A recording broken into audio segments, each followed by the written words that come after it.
오늘도 성경 봉독하고 기도하고 하나님의 말씀 생각하도록 하겠습니다. 오늘 성경 말씀은 로마서 15장 7절 한 절 말씀입니다. 봉독하겠습니다.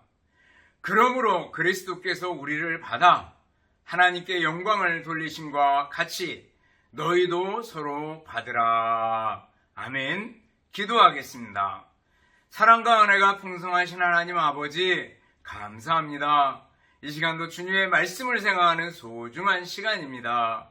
열린 마음으로 말씀을 듣고 그 말씀들이 우리들 마음밭에 떨어져 30배, 60배, 100배로 결실하게 하옵소서. 예수님 이름으로 기도드리옵나이다. 아멘. 여러분 다시 만나서 반갑습니다. 주님의 이름으로 여러분들을 진심으로 사랑합니다. 또 한 주간 지나오면서 감사할 일들을 생각해보고 감사할 수 있기를 바라겠습니다. 7살 먹은 아이를 데리고 이웃집을 방문한 엄마가 있었습니다. 이웃집 아줌마가 사과를 내옵니다. 그래서 사과가 나오니까 아이가 얼른 찍어서 자기 입으로 가져갑니다. 그러자 엄마가 잠깐 뭐 할 말 있지? 그리고 얘기를 했어요. 그랬더니 가만히 엄마를 쳐다보더니 사과 껍질 까주세요. 그랬대요. 엄마가 요구한 건 뭐예요? 엄마가 바라는 건 감사합니다 한마디였습니다. 그런데 그 감사가 익숙하지 않아가지고 사과 껍질 까주세요 이렇게 얘기했다는 거예요. 어쩌면 우리들의 모습일 수 있습니다. 여러분들 늘 감사를 습관화하고 또 감사를 생활화하는 우리들이 되어야 될 줄 압니다. 우리 중학생들은 이제 이번 주간에 대부분 시험들을 치르게 됩니다. 물론 1학년 빼고 2, 3학년들은 거의 시험을 치르게 되는데 시험은 우리를 굉장히 많이 힘들게 합니다. 그렇지만 시험을 통해서 한 단계 성숙하게 됩니다. 계단 하나 올라가는 거나 마찬가지입니다. 시험이 없다면 한 학기 동안 배운 것들을 정리하지 못할 거예요. 근데 시험을 통해서 한 학기 동안 배운 것들을 한번 잘 정리할 수 있는 기회가 되는 겁니다. 감사함으로 여러분들이 시험 공부하고 또 시험에 임할 수 있기를 바라겠습니다. 오늘 본문 말씀을 보면은요, 다시 한번 읽어보면 그러므로 그리스도께서 우리를 받아 하나님께 영광을 돌리신 것 같이 너희도 서로 받으라 그랬습니다. 예수님이 우리를 받아주셨고 그렇듯이 너희도 서로 받아줘라, 용납해라 말씀하고 있습니다. 로마서 15장 1절을 보면은요, 앞부분이죠. 믿음이 강한 사람은요, 마땅히 믿음이 약한 자의 약점을 담당하고 라고 되어 있습니다. 좀 더 앞에 로마서 14장 1절을 봐도요, 믿음이 연약한 자를 너희가 받되, 믿음이 연약한 자를 너희가 받되, 그의 의견을 비판하지 말라. 이렇게 말씀하고 있습니다. 믿음이 약한 사람들, 연약한 사람들 받아줘라 라고 말씀하고 있어요. 받아라라는 건 뭐예요? 수용해라, 품어줘라, 포용해라, 관용해라 라는 의미가 있는 줄 압니다. 받아주래요. 너희가 서로 받아주라. 우리가 왜 서로 받아줘야 합니까? 왜 그렇습니까? 그것은 예수님께서 우리를 받아주셨기 때문에 그렇습니다. 예수님께서 어떻게 우리를 받아주셨습니까? 십자가죠. 예수님께서 십자가에 죽으심으로 죄인인 우리를 하나님의 자녀로 만들어 주셨다라는 거예요. 우리는 죄 가운데 죽을 수밖에 없는 죄의 종이고 마귀의 종이었습니다. 그런데 예수님께서 우리 대신 십자가를 지심으로 우리는 하나님의 아들로, 하나님의 딸로 받아들여 주셨다는 거예요. 소위 구원의 서정, 순서죠. 순서라는 게 있습니다. 그 순서를 보면은요, 소중회, 신칭수, 성성영 그렇습니다. 이것은 논리적인 순서예요. 시간적으로 일어나는 순서가 아닙니다. 시제를 보면 다 과거로 돼 있어요. 그렇기 때문에 이것은 논리적인 순서인데 소명이 물론 제일 먼저 옵니다. 그리고 영화가 제일 마지막에 오겠죠. 근데 소명, 그 다음에 뭐예요? 중생, 거듭나는 거죠. 회심, 회개하고 돌아서는 겁니다. 신앙, 믿는 거죠. 칭의, 의롭다고 여김을 받는 겁니다. 또 뭐예요? 수양, 양자로, 아들로 받아들여진다라는 겁니다. 그 다음에 성화입니다. 성도의 견인, 이끌어준다, 끌어준다, 끝까지 지켜주신다라는 거죠. 영화의 구원, 이렇게 얘기합니다. 그런데 이 9개 중에서 수양이라는 단어가 있습니다. 수양, 이것은 양자로 받아들여준다라는 겁니다. 근데 성경에서 양자 그러면은 우리가 쓰는 양자 그러면 뭐 의붓 아들 뭐 그런 의미처럼 여겨질 때가 있어요. 그러나 성경에서는 양자 그러면 아들, 진짜 아들로 받아들여진다라는 겁니다. 그래서 로마의 황제들을 보면은요, 황제를 이렇게 이어줄 때 꼭 아들에게 이어주지 않아도 그 위에 양자로 삼아서 이어줄 때 그 이름을 물려줍니다. 물려주고 그래서 이름이 굉장히 길어지는 경우를 볼 수가 있습니다. 아들로 받아들여준다라는 거예요. 수양, 이겁니다. 여러분들 가만히 생각해보면 우리의 이전의 상태가 어땠습니까? 에베소 2장을 보면은요, 1절에 허물과 죄로 죽었던 너희를 살리셨도다 그랬습니다. 허물과 죄로 죽어 있었대요. 여러분들 죽은 시체는요, 꼬집어도 모릅니다. 따구를 때려도 모릅니다. 죽어 있는 거예요. 그냥 시체예요. 우리의 상태가 그랬다는 거예요. 2절부터 쭉 이어져서 나오는 거 보면은 그때 너희는 그 가운데서 행하며 세상 풍조를 따르고 공중의 권세 잡은 자, 마귀입니다. 사탄입니다. 사탄을 따라 살았다는 거예요. 그리고 3절 넘어가서 보면은 우리는 육체를 따라 욕심을 따라 살았고 하나님의 무서운 진노 아래 놓여 있었다라는 거예요. 본질상 진노의 자녀였다라고 얘기하고 있어요.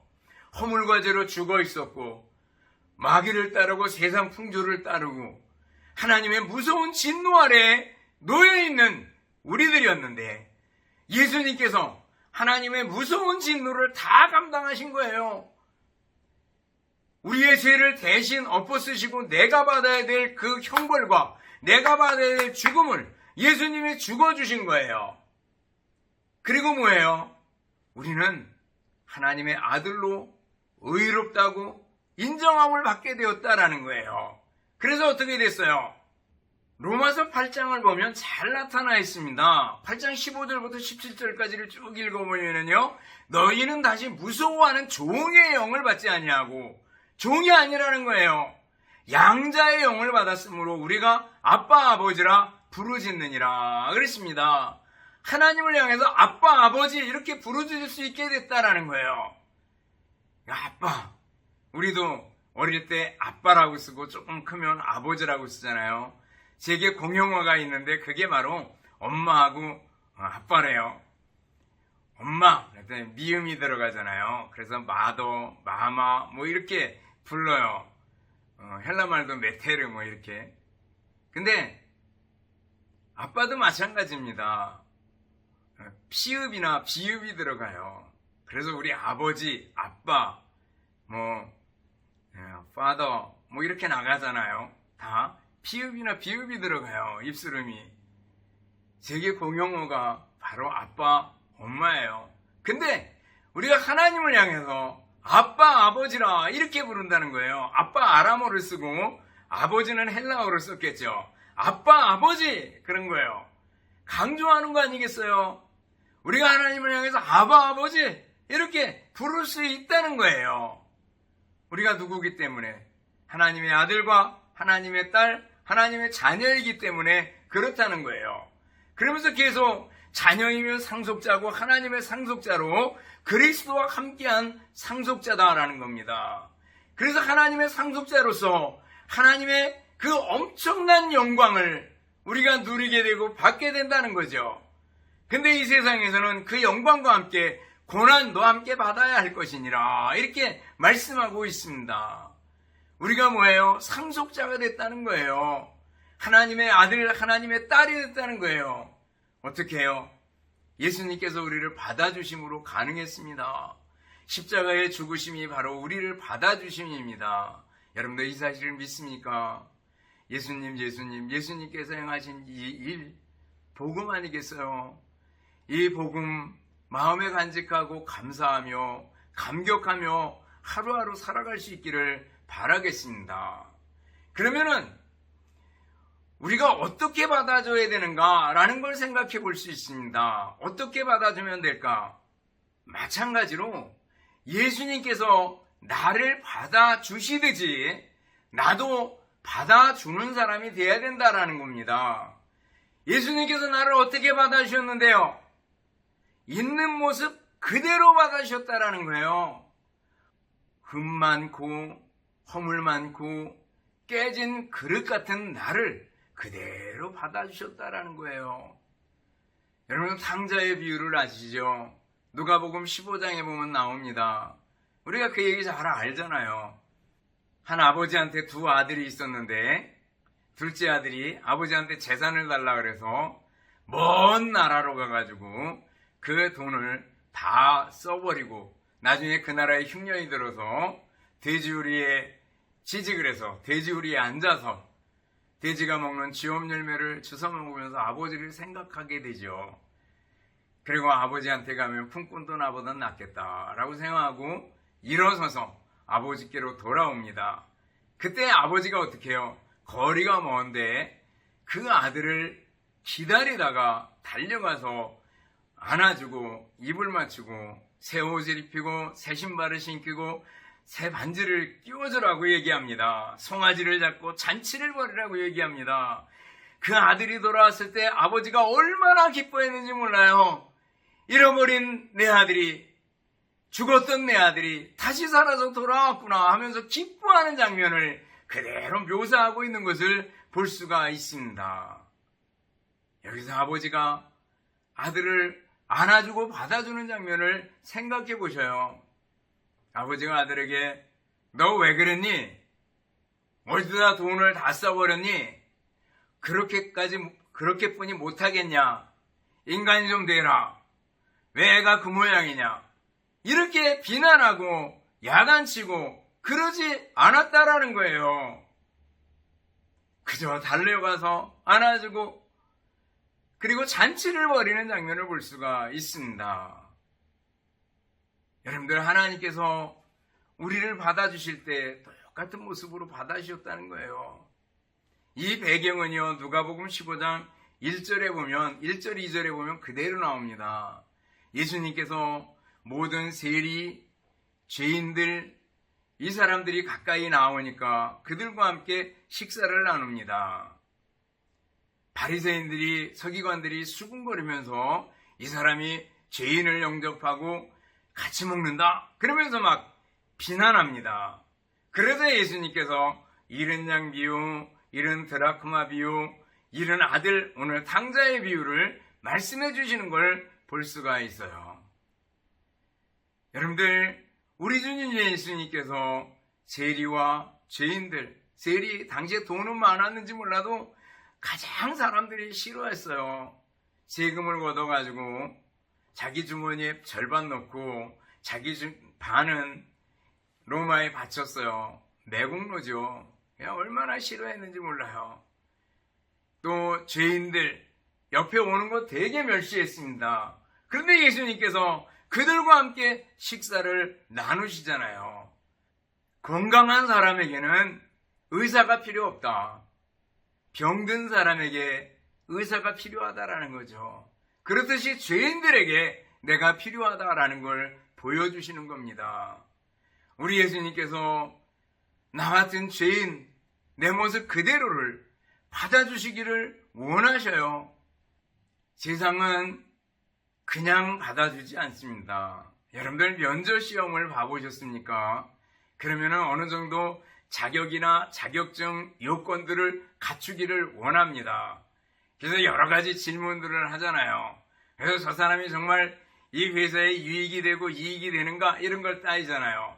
근데 면접 볼 때뿐만 아니라 우리가 사람들을 대할 때도 마찬가지입니다. 저 사람 나하고 성향이 맞는가? 또 내게 이익이 되고 내게 유익이 되는가?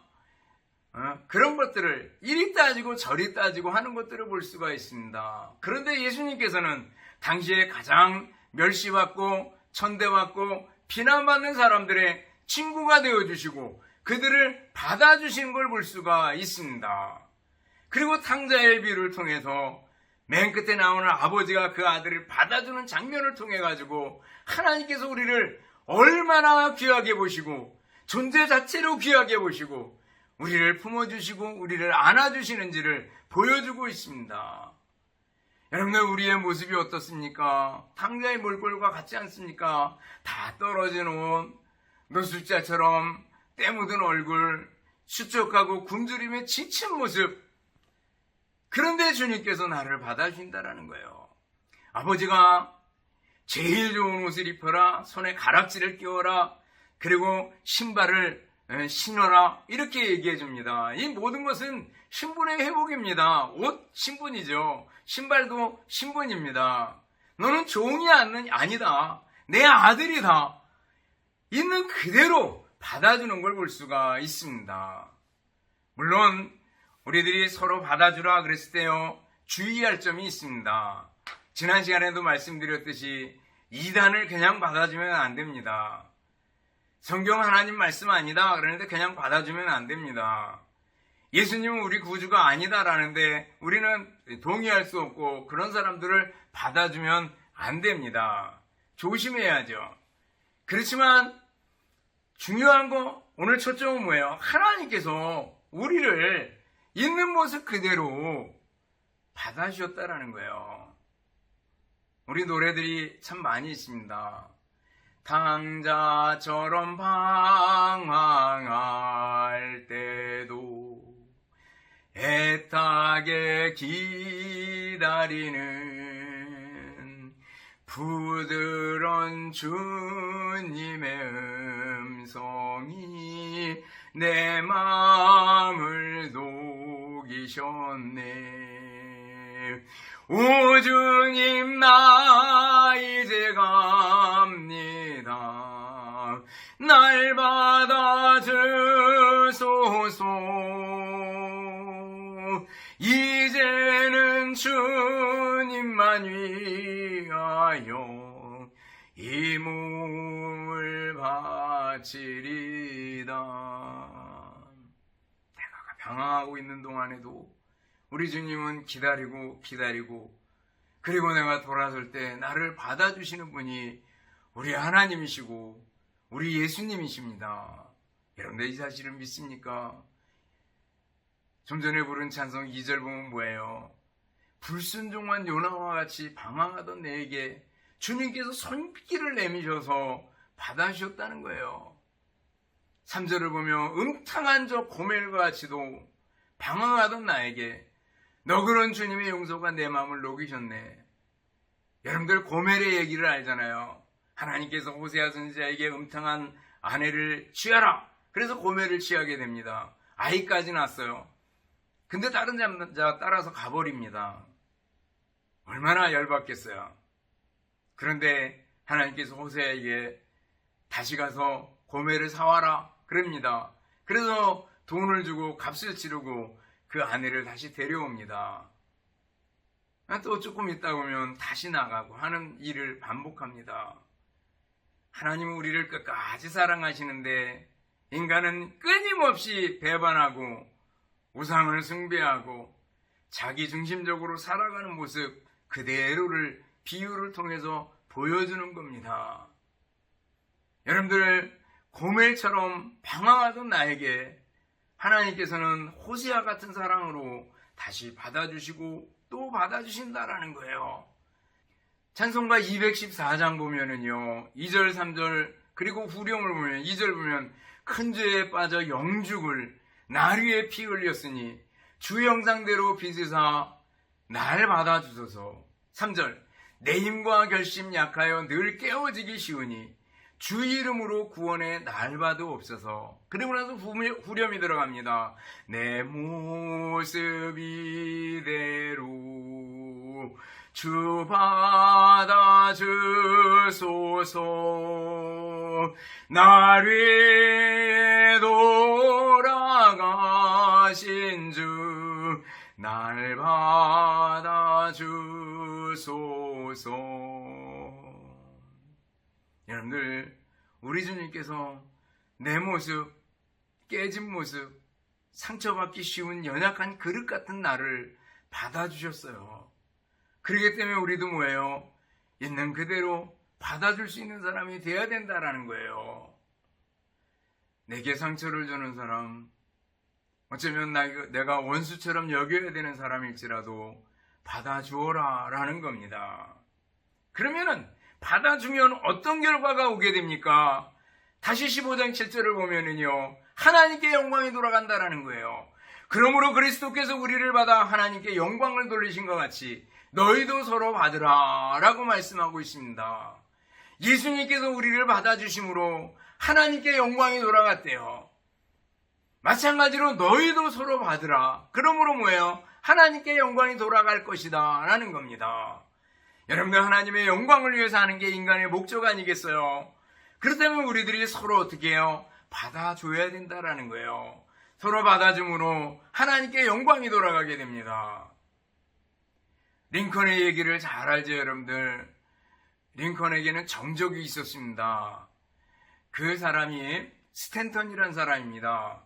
에드윈 스탠턴이라는 사람인데 아주 집요하게 이 링컨을 괴롭히고, 그리고 선거 때도 모욕을 주고 그랬던 스탠턴입니다. 그리고 스탠턴은 그 대통령 되기 오래전에 링컨 때부터 알았는데 그를 이 무식한 고릴라, 막 공개적으로 시골뜨기, 이런 용어들로 모욕을 주기도 했습니다. 늘 외모와 출신을 가지고 깎아내리기 일쑤였습니다. 그런데 링컨이 대통령이 됐어요. 그런데 국방장관 자리가 비게 되었습니다. 그래서 다들 사람들이 대통령이 자기 측근 중에서 적당한 사람을 골라가지고 국방부 장관으로 앉힐 줄 알았습니다. 그런데 링컨은 모두의 예상을 깨고 에드윈 스탠턴을 국방장관 자리에 앉힙니다. 스탠턴 자신도 당황했지만 주변의 모든 사람들도 깜짝 놀랍니다. 주변에 있는 사람들이 충고합니다. 스탠턴은 링컨 당신을 굉장히 모욕하던 원수 같은 사람입니다. 해코지할 수 있습니다. 그러자 링컨이 얘기합니다. 나를 모욕하고 나를 놀리고 나를 조롱한 것은 개인적인 일입니다. 그러나 정말 나라를 위해서, 국방을 위해서 가장 일을 잘할 수 있는 사람은 바로 스탠턴입니다. 능력 있는 사람입니다. 그래서 그를 임명했습니다. 그러고 나서 얼마 후에 이제 링컨이 암살을 당하게 되죠. 이때 가장 많이 운 사람 중에 하나가 스탠턴이었다고 얘기를 합니다. 그러면서 그 시신 앞에서 이렇게 얘기했대요. 울면서, 여기 인류 역사상 가장 위대한 자가 잠들었다라고 엉엉 울었다고 얘기하고 있습니다. 여러분들, 링컨처럼 정말 포용력이 있는 사람 되어야 되지 않겠습니까? 링컨은요, 하나님을 잘 믿는 대통령이었던 거 알죠? 또 다른 예가 있습니다. 손영원 목사님이에요. 손영원 목사님 사랑의 원자탄이라 그러잖아요. 손영원 목사님 두 아들이 공산당에 의해서 죽었습니다. 근데 그 두 아들을 죽인 사람 이름이 안재선이었습니다. 그 사람이 감옥에 있었고, 그리고 사형에 처할 위기에 있었습니다. 근데 손영호 목사님이 그 사건 담당자에게 편지를 씁니다. 이 안재선을 살려주십시오. 그를 풀어주십시오. 그를 용서해 주십시오. 내가 그를 가르쳐 보겠습니다 라고 얘기를 했대요. 그래가지고 여러 가지 서류들을 검토하다가 결국 손영호 목사님 말씀 때문에 석방을 해줬습니다. 그래서 손영호 목사님 그를 데려다가 너 오늘부터 내 아들이라 그래서 양자로 받아들입니다. 그리고 나서 그 안재선에게 복음을 전해주고 그리고 함께 주님을 위해서 일하기를 시작했습니다. 안재선은 완전히 거기서 녹아내린 거죠. 무엇이 목사님을 또 나를 이렇게 변화시키는가라는 겁니다. 평생 변함없이 충성스러운 종으로 살았다고 얘기를 합니다. 여러분들 받아주는 사람 우리들이 되어야 될 줄 압니다. 예수님이 우리를 받아주셨듯이 우리도 받아주는 사람이 될 때 하나님께 영광이 돌아가는 줄을 믿습니다. 여러분들 예수님의 십자가의 사랑을 생각하면서 조건 없이 나를 받아주시고 나를 안아주신 그 주님을 바라보고 주님 품에 안길 뿐만 아니라 나도 다른 사람들을 포용하고 품어주고 받아줄 수 있는 사람 될 수 있기를, 그래서 하나님께 큰 영광이 돌아갈 수 있기를 주님의 이름으로 축원합니다. 기도하겠습니다. 하나님 아버지, 은혜와 사랑을 감사를 드립니다. 예수님이 우리를 받아주셨듯이 우리도 서로 받아주게 하옵소서. 그래서 하나님께 큰 영광 돌리는 저희들의 삶이 되게 하옵소서. 예수님 이름으로 기도드리옵나이다. 아멘. 축도하겠습니다. 이제는 우리 주님 예수 그리스도의 은혜와 하나님 아버지의 극진하신 사랑하심과 성령님의 교통하심이여 인도하심이 함께 모여 예배드리며 말씀 듣는 우리 모든 성도들 머리머리 위에와 가정들 위에, 주님의 몸된 교회와 우리나라 민족 위에, 우리 중등부 위에 이제부터 영원토록 함께 있을지어다. 아멘.